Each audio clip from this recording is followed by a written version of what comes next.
Hi, everyone. Thanks for finding us for a little Richmond Spider basketball talk. I'm Bob Black. As official practices have gotten underway, thought we'd check in with Spider men's basketball coach Chris Mooney and how the start of practice is going. Chris, knowing a couple of things. Number one, you guys have been at it for quite a while with pre-official practices, and the guys you have out there certainly know the drill. A lot of familiar names and faces. Give us a snapshot of how the start of the quote-unquote official practices have gone.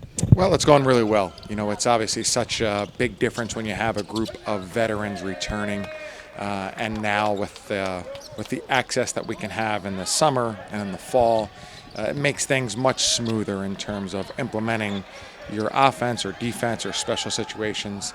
Those things go much more smoothly, but also just having guys understanding the intensity level, what they have to concentrate on, how hard it is. That has really been much better this particular season because there's so many guys returning, and they've helped the two freshmen that we've had, Tyler and Gabe, to really come along. And when you're one of the few young guys, you have to match everybody else's intensity rather than things being done for you. And so that has been really helpful to those guys as well. If someone had stopped by during the summertime or when the guys got back to classes in the fall, it's likely they would have seen practice including an emphasis on defense. A lot of time spent on defense. How much is that still the case now that you're creeping closer to the start of the season? Yeah, we've always spent a lot of time on defense during the course of the season, but in the off season, you're right. It was something that we, would talked about and emphasize while doing a lot of offensive things. But this summer was probably 60 to 70% defense in terms of drills and understanding the language, our effort, our angles, all those types of things. And that's continued until through the early practices. Really had a huge emphasis on defense, making sure that we have a great understanding on all the different things that we're going to see, and that's what we're getting into more now is those actions, as we call them, that you'll see in terms of pick and roll, pick and pop, a double high ball screen, all of those things while maintaining those fundamentals that we worked really hard to develop over the summer. Let's zero in on a couple of guys for this session with you. We will obviously have many more opportunities to talk about the entire roster. How's the return of Nick Sherrod going? The return of Nick is going great. He has really progressed very well. He attacked his rehabilitation and really worked at it with great intensity. And he's also, over and above that, has gotten himself into great shape. I think a big motivating factor for him was he wanted to come back and be in great shape also, not have to go through another step of that. So he's actually lost a little bit of weight and looks great. He's always been able to run all day and is right back to that. He's very competitive out there, had a great day of practice yesterday. So he is, we still hold him out of a couple of different things. And so, we've played it very cautiously because no games were on the immediate horizon. But now we're kind of moving him up, and we expect by next week he'll be, in practice 100% of the time. Sounds great. As you alluded to, only one scholarship newcomer on this roster, and that's Tyler Burton. How has his acclimation process to college basketball gone so far? It's gone really well. I would say for a freshman, he's just as impressive as probably we've had here. Kevin Anderson and Kendall Anthony stand out as having great, fall of their freshmen before they started. The advantage there being they're playing the same position their whole lives. But I would put him up against just about anybody after that. He's a tremendous athlete.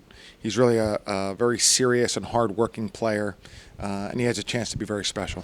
Chris, a couple of final thoughts. Number one, this is a unique, interesting roster because you have an awful lot of experience and veterans, and yet you still have no seniors on the roster. How unique is that? How much do you think that this is a team now that is built for the long haul? I know you want to win immediately, but that it is built for the long haul of college basketball. Yeah, I feel like it's really important for us at Richmond to have our roster like that. Years ago we went through a long period of time where we didn't have a transfer in or out. And I think, while things change in college basketball, that's probably where we are, at our best. And not so much that we wouldn't take transfers in, but being able to just have guys who can be here so that they can develop, improve, get better, get more competitive, and then, whether their time is to play right away or their time is to play a little bit later, they're ready for that because of the process of going through the program. And so that is interesting that we don't have a senior, but we do have some really good players, a lot of guys who played a lot of minutes, and I do feel like we're in great shape and have a chance to be really good, and hopefully can really, one at a time become a special team.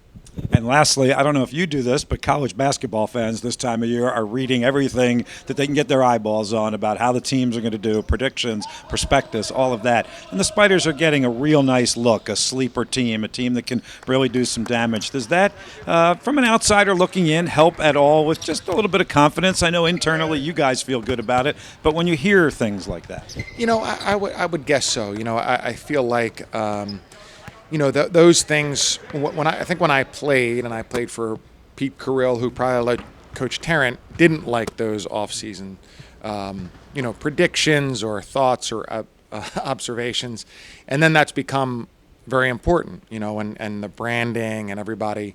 So as I've gone through that, I feel like it probably is probably somewhat of a positive, and have people talking. I just think you don't want to pay too much attention one way or the other. I think you want to keep a level head and concentrate on what you're doing.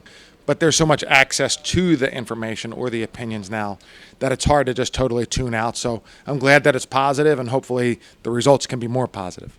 Back to practice. Thanks, Chris. We'll talk with you again soon. Thanks so much, Bob.